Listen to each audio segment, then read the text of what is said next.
सीखने वाले हैं काउंट सीरीज के फार्मूले को। एन पी काउंट लगाऊंगा, उसके बाद टैब दबाऊंगा और उसके बाद इंटर कर देंगे।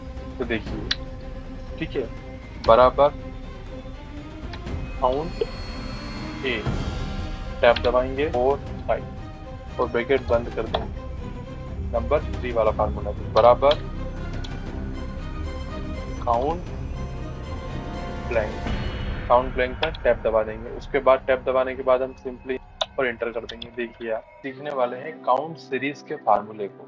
आप तीन यहाँ पर फार्मूले अपनी स्क्रीन पर देख पा रहे हैं। सबसे पहला है काउंट, दूसरा है काउंट ए और तीसरा है काउंट ब्लैंक। आज हम इन तीनों को डिटेल में विस्तार से समझेंगे कि क्या और क्यों काम आते हैं।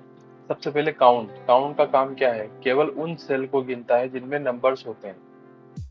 ये सिर्फ नंबर्स को गिनता है, टेक्स्ट को नहीं गिनता। और काउंट ए, काउंट क्या करता है? नंबर 2 फार्मूला, ये करता है सभी नॉन एम्प्टी सेल्स जो खाली नहीं है को गिनता है। मतलब सेल भरा हुआ होना चाहिए, चाहे उसमें नंबर हो, चाहे टेक्स्ट हो, चाहे कुछ डला हो।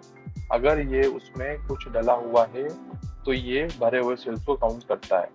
और तीसरा है आपका काउंट ब्लैंक, मतलब खाली सेल्स की संख्या को गिनता है। मतलब सीधी भाषा में अगर हम समझे तो वो ये है कि ये सिर्फ नंबर काउंट करता है, ये सब कुछ काउंट करता है। और थर्ड वाला काउंट ब्लैंक सिर्फ ब्लैंक काउंट करता है, जैसे कि नेम से ही पता चल रहा है।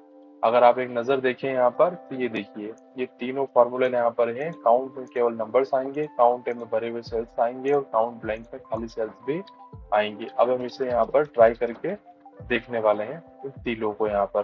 ठीक है, सबसे पहले यहाँ फॉर्मेट पे एंटर करके मैं इसको यहाँ पर बराबर कर देता हूँ। सबसे पहले काउंट लगाता हूँ, तो बराबर काउंट COUNT काउंट लगाऊंगा। उसके बाद टैब दबाऊंगा, जो कैप्स लॉक के ऊपर है वहां पर। टैब दबाने के बाद पूछ रहा है काउंट के बाद वैल्यू 1, वैल्यू 2, वैल्यू 3, जितनी वैल्यू हो यहाँ पर। तो सिंपली हम यहाँ क्लिक करेंगे और यहाँ से हम इसे शिफ्ट के साथ में राइट एरो प्रेस करते जाएंगे और इसको यहाँ पर यहाँ तक लेके आ जाएंगे। और उसके बाद हम लगा देंगे ब्रैकेट क्लोज का और उसके बाद इंटर कर देंगे। तो देखिए, ये यहाँ पर मैंने ऐसे ड्रैग कर दिया। दो दो क्यों लिखा हुआ आ रहा है? क्योंकि यहाँ पर संख्या देखिए 1 2 3 4 5 कॉलम है, salesman, city, sales amount, month और प्रोडक्ट। लेकिन यहाँ पर राम टैक्स है, इंदौर टैक्स है, फेब टैक्स है। न्यूमेरिकल सिर्फ दो हैं, सेल्स अमाउंट 5000 और प्रोडक्ट 2, इसलिए यहाँ पर 2 आया हुआ है। ठीक है, सभी कॉलम में सेम है इसलिए यहाँ पर 2 आया हुआ है। अब मान लीजिए मैं जो फैब है, इस फैब को मैं 20 कर देता हूँ, उसको मैं नंबर डाल देता हूँ टैक्स की जगह। तो ये यहाँ पर 2 का 3 हो गया। आप देखिए, ये यहाँ पर 3 बना हुआ आ चुका है। अगर मैं यहाँ पर मान लीजिए कि जो 2 लिखा है इसको मैं यहाँ पर कुछ टैग डाल देता हूँ, मान लीजिए मैं राम लिख देता हूँ यहाँ पर, तो देखिए 1 हो चुका है यहाँ पर, है ना। ये कुल मिलाकर जो काउंट करता है वो सिर्फ और सिर्फ काउंट करता है यहाँ पर न्यूमेरिकल्स को, टेक्स्ट को काउंट नहीं करता। ये हमारा होगा काउंट वाला फार्मूला। अब हम डालते हैं काउंट ए। काउंट ए सभी सेल्स को यहाँ पर काउंट करता है, भरे हुए सेल्स को।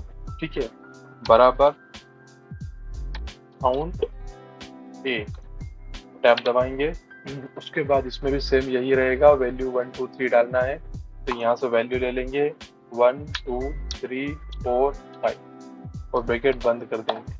अब यहाँ पर 5 आ रहा है। 5 क्यों आ रहा है?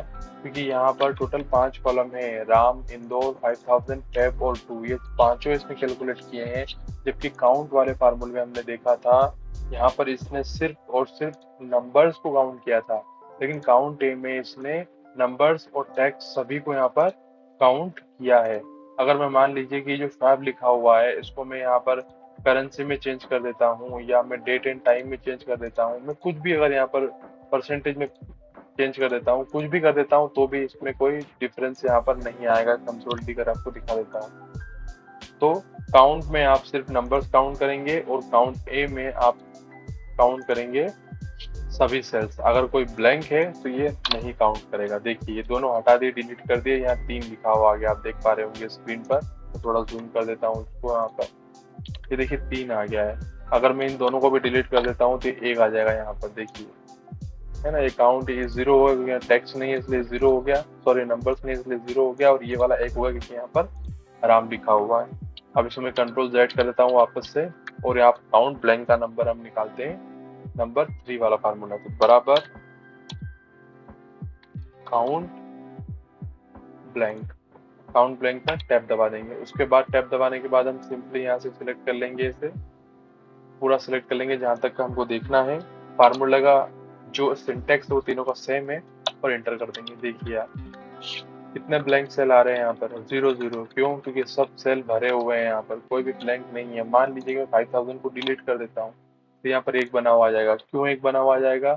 क्योंकि यहाँ पर जो है कुल मिला के ये ब्लैंक है। अगर मैं यहाँ पे भी 0 कर देता हूँ, यहाँ पे डिलीट कर देता हूँ तो यहाँ पर भी एक बना हुआ आ गया। मतलब अगर सेल खाली है तो ये संख्या दिखाएगा, अगर सेल भरे हुए हैं तो ये संख्या यहाँ पर नहीं दिखाएगा, आप देख सकते हैं। इसलिए ये तीनों फार्मूले बड़े काम के हैं। बड़े से बड़ा डेटा को आप इसे एनालाइज कर सकते हैं, क्योंकि काउंट से आप सिर्फ नंबर्स निकालते हैं। मैं एक बार फिर से आपको यहाँ पर रिकैप करा देता हूँ। काउंट से सिर्फ हम नंबर्स निकालते हैं, काउंट ए से हम नंबर टेक्स्ट सब निकालते हैं, और काउंट ब्लैंक से हम यहाँ पर खाली सेल्स निकालते हैं।